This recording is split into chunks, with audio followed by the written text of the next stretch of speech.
ਟਿੱਕੇ ਆਉਂਦੇ ਮੈਨੂੰ ਗਿਫਟਾਂ 'ਚ ਕਹਿੰਦੇ ਲਾ ਕੇ ਰੱਖੋ ਜੀ ਨਜ਼ਰ ਲੱਗ ਜਾਵੇ ਨਾ।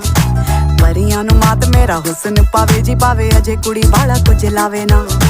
ਮੋਟੀ ਮੋਟੀ ਅੱਖ ਮੇਰੀ ਕਰਦੀ ਅਟੈਕ, ਮੈਨੂੰ ਦੇਖ ਦੇਖ ਬਿਨਾ ਪੀਤੇ ਹੋਈ ਜਾਣ ਟੈਡ। ਜਿਹੜੀ ਸੌਖੀ ਨਹੀਂ ਉਹ ਖੁੱਲਦੀ ਉਹ ਗੰਢ ਲੱਗਦੀ, ਕੁੜੀ ਜਦੋਂ ਬੋਲਦੀ ਤਾਂ ਖੰਡ ਲੱਗਦੀ, ਖੰਡ ਲੱਗਦੀ। ਸਾਰੇ ਕਹਿੰਦੇ ਅੰਬਰਾਂ ਦਾ ਚੰਦ ਲੱਗਦੀ, ਚੰਦ ਲੱਗਦੀ। ਕੁੜੀ ਜਦੋਂ ਬੋਲਦੀ ਤਾਂ ਖੰਡ ਲੱਗਦੀ, ਖੰਡ ਲੱਗਦੀ। ਸਾਰੇ ਕਹਿੰਦੇ ਅੰਬਰਾਂ ਦਾ ਚੰਦ ਲੱਗਦੀ, ਚੰਦ ਲੱਗਦੀ।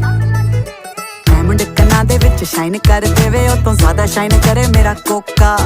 ਮੂੰਹ ਤੇ ਨਹੀਂ ਉਹ ਕਰਦੇ ਤਾਰੀਫਾਂ ਥੱਕਦੇ, ਕਹਿੰਦੇ ਕੁੜੀ ਕਾਦੀ ਮੂੰਹ ਦਾ ਏ ਟੋਟਾ। ਪਿੱਛੇ ਪਿੱਛੇ ਆਉਂਦੇ ਮੇਰੀ ਚਾਲ ਵੇਂਦੇ ਮੁੰਡੇ, ਕੀਤੀ ਗੁੱਤ ਮੈਂ ਫਰੈਂਚ ਦੇਖਦੇ ਨੇ ਵਾਲ ਦਿੰਦੇ। ਕਹਿੰਦੇ ਜੂਨ ਦੇ ਮਹੀਨੇ ਵਿੱਚ ਠੰਡ ਲੱਗਦੀ, ਕੁੜੀ ਜਦੋਂ ਬੋਲਦੀ ਤਾਂ ਖੰਡ ਲੱਗਦੀ, ਖੰਡ ਲੱਗਦੀ।